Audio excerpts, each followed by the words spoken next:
Welcome to episode 10 in this ongoing series where we are cracking out a Flutterphone application using Supabase. I hope you are enjoying the series so far. If you are new to the series, please do go and check the links in the description so that'll get yourself up and running with episode 1 where you can follow along and build to your heart is content.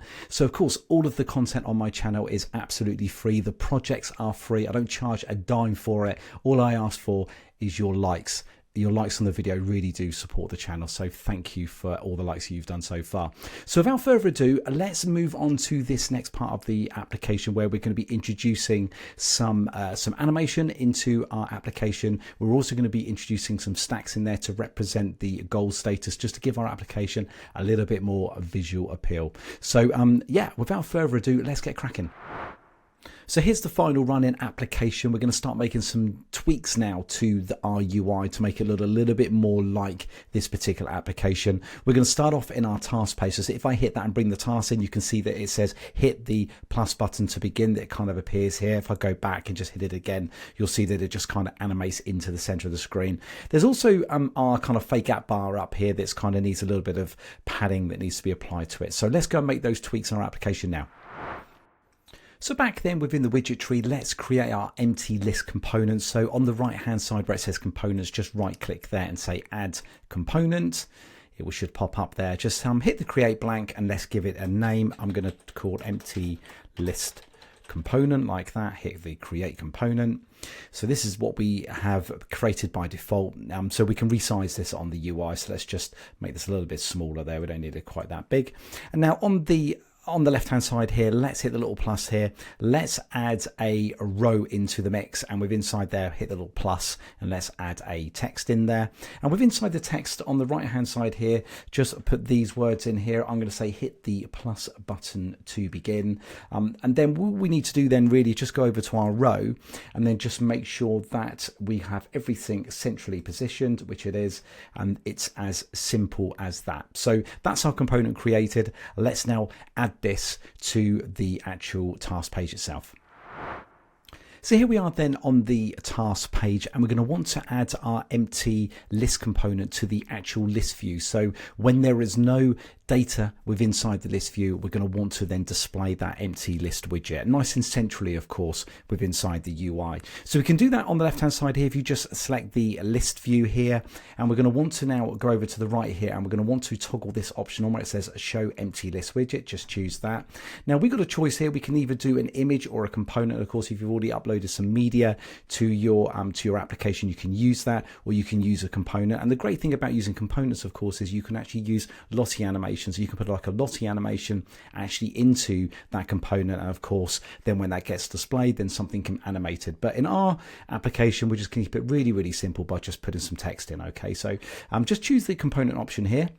And then where it says select component, just select that. And of course, we just want to choose the empty list component. That's the one that we've just created. And we just need to make some adjustments here. Okay, so what I'm going to do is I'm going to turn this little toggle on where it says view in UI builder. You can see now instantly, we're now getting that preview to what it would look like if this was actually running with inside the application. But we need to make a little change down here to the height. Okay, so if we just select that and just type in 80, and then if we do percent, that, oh, sorry, just type in 80 and then you've got percent selected. You can see now that it's somewhat then more centrally to the screen. So I've kind of calculated that we've got about 80% roughly, and then this would be nice and central with inside the actual UI of the UI that's actually running on the device. So that means that will be displayed. Now that's, once that is displayed, we're obviously going to want to then animate that, of course. So we can do that really, really simple. So let's move over to the animation piece now. So if we were to take a look at this now in the test mode here, if I click on the actual goal itself, you can see quite simply now that that's all working for us. We've got the hit the plus button to begin, but it doesn't look particularly visually attractive. It just sits there in the middle. So let's now apply the animation. So let's just flick back to the widget tree here. And on the left hand side, you can see I've got the empty list component selected. So just go there. And for this demonstration, I'm just going to move this particular kind of box here. We're going to resize this out. This has no no sort of influence on your project at all, but I'm just moving it out, make it a little bit larger so we can actually see the animation previewed within inside this particular screen. So make sure you've got the text selected. Then let's animate the text. So on the right hand side here, we've got this option called animations. So just make sure that is selected, and you can see two types of animations. You've got on action trigger and on page load. Now we're going to want to animate this as soon as this component is rendered with inside the actual UI. So it's going to play out pretty well much straight away. But you've got the other option to choose on action trigger. So if you're looking with inside your application to trigger an animation at a particular point, then you can actually, with inside the action flow editor, you can actually call out to your widget to then play an animation. So there might be cases where you might want to do that depending on what you're kind of building. So they're the two modes that we've got available to us. Now, as I said, we're going to go on to the on page load. So let's choose add animation. So what we want to do is we want to fade this actually into the UI, and we're also going to want to scale it from something slightly larger to then to its appropriate size, which is what the size is there at the moment. So the first one that we're going to select is fade, and of course we're going to play both these animations at exactly the same time, and we can do that by making sure that we select this option here, apply same duration and delay. So by toggling this on, that means any animations that I sort of add underneath here will all be played at the same time. But of course you can visually, if you wanted to, you can actually play out animations in a more linear way, where you can have one animation play, then another one, then another one, and you just time it to how you want those animations to play out. So what we're going to do is we're going to set the duration to be just 300 milliseconds. So this is how long the overall animation is going to play for. And of course here you've got one option called delay. So what the delay is doing, this is going to say how long do I need to wait before the animation plays out. So let's just select this to 300. So we're going to wait 300 milliseconds before the animation starts. I think that's absolutely fine. And then below that, of course, we've then got our options. So when it comes to fading, we've got the initial opacity as 0. So this is just not visual in the UI at all. And then the final opacity is 1. So it can either be 0 to 1. It could be 0.1, 0.2, 0.3. But we're just going to go from 0 to 1 within the 300 millisecond duration. So that's good. So that's our fade one set, because we're going to go from 0 to 1. We're going to now add our next animation in. So just choose add animation, and this one is going to be scale. You can just see in the preview, as I just move these, you can see the animations playing out there. So we're going to choose scale. Just scroll down a little bit more, and then we've got some options available to us. We got both the X axes and we've got the Y axes. Okay, so we're going to keep these all in sort of uniform. So we're going to set them all at the same time. So the initial scale is what's our starting scale. So for me, we're going to want to make this pretty well much double the size. Okay, so we're going to do this on both the X axes and the Y axes. So all we need to do is just slide this up to 2. And then to 2, and I think that is sufficient for what we want to do. And then the final scale is where it's going to end up once the animation hits the 300 milliseconds. Okay, so the good thing about Flutterflow, and this is the fantastic power of Flutterflow, is we can now preview that animation. So if you look very, very carefully here, let's hit the little preview option, and you can just see the animation playing in then. So that's all we need to do. That's our animation set, and we can then move back into the test mode now, and we can actually see that play out. So let's give that a go now. So here we are in test mode. Let's press on a gold and let's hopefully see our animation play out. Hit that. There it is. Excellent. So you can just see there that we've got that little subtle delay. It just gives an opportunity for the screen to kind of get itself set and ready to the user. And that little delay is just ideal, because it just means that if you've got quite a lot going on with inside your UI, there's just that little pause that just makes it feel a little bit better for the user, just to kind of get their bearings within the screen when it actually displays. So I highly encourage you to think always about the user who is using the actual application. Most users tend to take a moment or so just to settle into a particular screen when they actually navigate to it. So it's well worth putting in those little slight delays in there just to stop things from going a bit too fast. So you can see, just moving in, that's the perfect look that we're looking for. So we also need to apply that same actual empty list widget also as well to the goal screen as well. So let's quickly go and do that now. So on our homepage then, just make sure that we select list view, and then on the right hand side we can go then to the empty list widget. Let's toggle the option on here as well, and then on the widget type choose component, and then we'll just select the view in UI builder just so we can see the actual widget itself. Hit the select component and we're going to choose empty list component. And if you recall from the previous example, we put 80 in there, and I'm going to make the same mistake again because as soon as you press 80% it disappears. So just choose 80 and then you'll get it nicely centered within inside the actual display. So that's all set, and of course the same thing will play out again when we actually run this application up.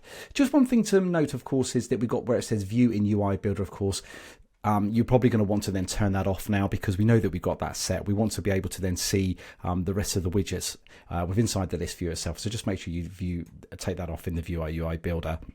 And you can also want to do the same thing as well on the tasks as well. So just make sure you've got list view selected. Go back to this option here, just say view in UI builder, just turn that off, and we're right back to where we were previously.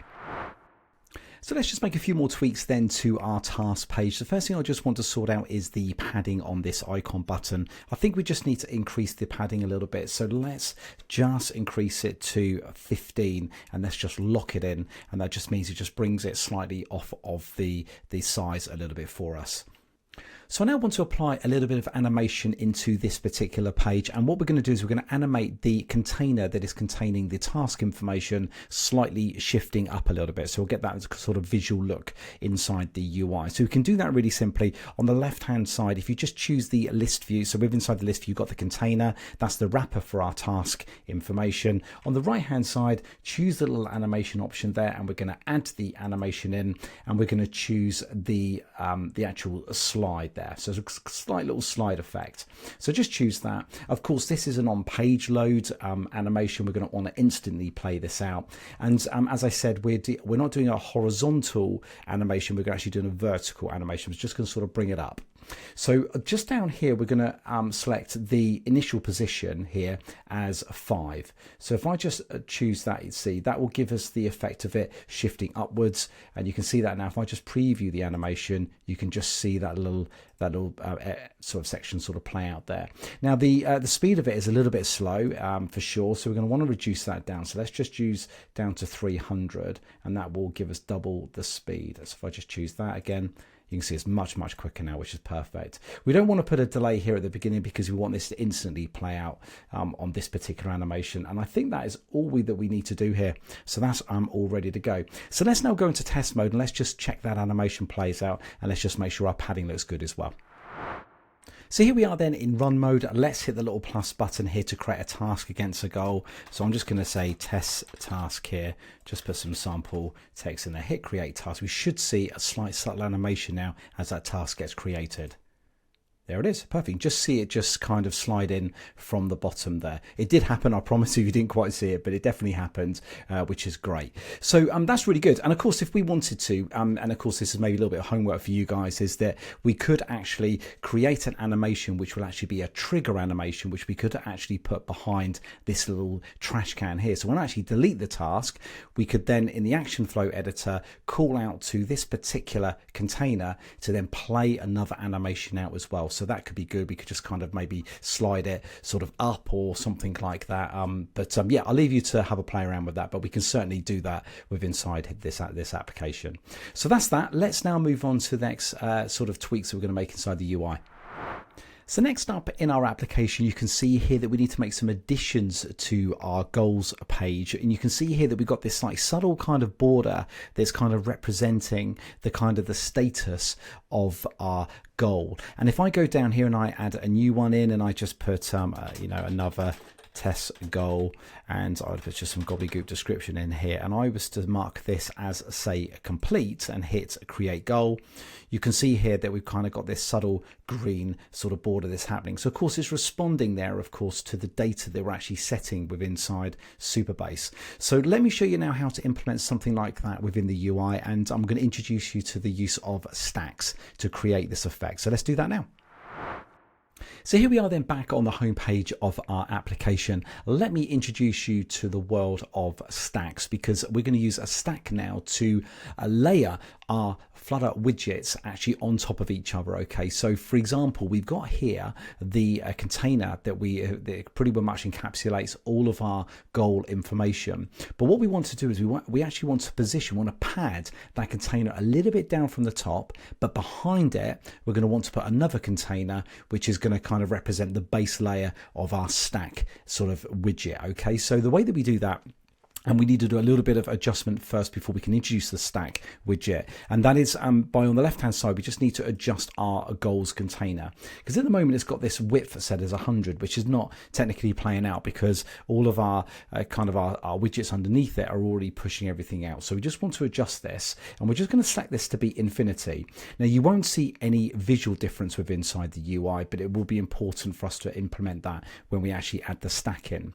So what we're now going to do is we're just going to collapse everything out of the way because we want to keep this really, really simple. So everything's pretty well much collapsed for us. And now we've inside the list view, just below that, we've got a goals container. We now want to right click, we're going to wrap the widget, and we're going to choose stack. So you won't actually see much happen now with inside the UI, but you'll see here that we've got this stack widget and we've got our goals container. I'm just going to collapse our goals container down slightly because what I'm now going to do is I'm now going to hit the little plus option here, and I'm going to introduce another container. And I'm going to position that container just at the top here. So I'm just going to drop that in. Now you can kind of see it with inside the UI that it's kind of just sort of playing out, and you can see it there. But we're now going to set the properties of that container now to represent exactly what we want. So firstly, we're going to call this, we're just going to double click on this, and we're going to call this container status because that's exactly what it's going to represent for us. And before we adjust the properties there on the right hand side, just choose the goals container at the moment because we're just going to drop this down. We're going to pad this by 2. So we're just going to choose 2, and you can just see it very, very subtly drops down, but we know that just behind it, our container will be pretty well much in view very, very shortly. So let's now set the properties. So on the container, the actual container status, just choose percentage here, and then just choose 100. That will just stretch it across. Now with the actual height in pixels, because we've got PX selected, we just want to give this a height of 25. And then below that, we're going to want to set these border radiuses to match the parent container, this on the top. We don't want to see any kind of visual differences with the edges or any squared borders or anything like that. So we can change the border radius accordingly. So the top left, we only need to set as 16. And we just want to take the little lock off actually, because we want to choose 16 on the left, 16 on the top right. And then these are just going to be, just going to remove these out. So we've got a square bottom. So that's all that we need to set. Now, of course, what we're now going to need to do is we're now going to set the fill color, but the fill color will be conditional, will be based on the status of the actual goal. So we do that by moving up to where it says fill color and choosing the little selector here. So let's choose a selector, and we're going to want to then choose this option down here, conditional value if then else. So just select that, and then of course we can now start setting those values itself. So what we need to do is we need to basically say that if our status is completed, then show a nice green color, and we can do that by just choosing this option here. And this is going to be a single condition, so just select conditions there and choose a single condition. And what we're going to do here is we're going to choose a first value, and we're going to choose this, and we're going to say to the actual goals row itself, and we're going to move down here to where it says status. We're going to say if the status is equal to completed, because that's the value that we're going to be storing behind the scenes, then we know that we can then say now set it as green. Okay, so just choose where it says second value. You just want to use a specific value, just scroll down here and type in, say, completed, like that, because that's the option that's in our drop down on the button bar that actually that comes up from the bottom. So just choose confirm, and then in the color we just need to set the actual value itself. So if we just choose the value here, and we're just going to choose the secondary color as well. So we've got our first condition now set. So what we also need to do is we need to also then choose the plus option here, because we need to actually add another condition in here as well. So we need to choose the kind of the in progress color as well. So within here, we just need again to do the same thing again, just to go to conditions and do a single condition. And our first value is going to be set from the database, as the database row, should I say, from goals row. And we're going to choose again status. And on this occasion, we're going to say is equal to, and if you recall from our UI, we have one called in progress. So just choose in progress like that, and hit confirm. And here we can just go in here and set a value. Now we haven't got like an amber sort of color selector, so just use anything here. If you need to choose an amber color, then just do that. I've got one here already in my palette, which I'm just going to select, which is that one there, and say use color. And then of course we then need to say for everything else, then just set no value whatsoever, so that it remains as it is, else it won't set it to anything at all. And that's all that we need to do. So just hit confirm, and we've now got that now selected. So if we now run this up in run mode, we should see our color play out. So there we go. Instantly in run mode, you can see the fruits of our labor there. We've kind of got the bar now being displayed, which is fantastic. This one hasn't got anything because we haven't actually set that, but let's just hold the mouse button down there. Let's update this and let's mark this then as sort of completed. If we say update goal, we then should see the green. So everything is working just as we want with the stacks. Perfect. Let's move on. Thank you for watching this episode. Hope you enjoyed it. Hope you learned something new. As always, please do like the video. I really do appreciate your likes on the channel. It really does support these videos. It gets them out there to the wider community so they get to enjoy the same content on my channel. Please also do subscribe to the channel. If you love all of this kind of tutoring and this sort of learning as you go, these walkthrough videos, then please do subscribe to the channel because there's so much more coming in the future across a lot of no-code platforms. So it's great to have you part of the community. So until next time, we'll see you in the next one.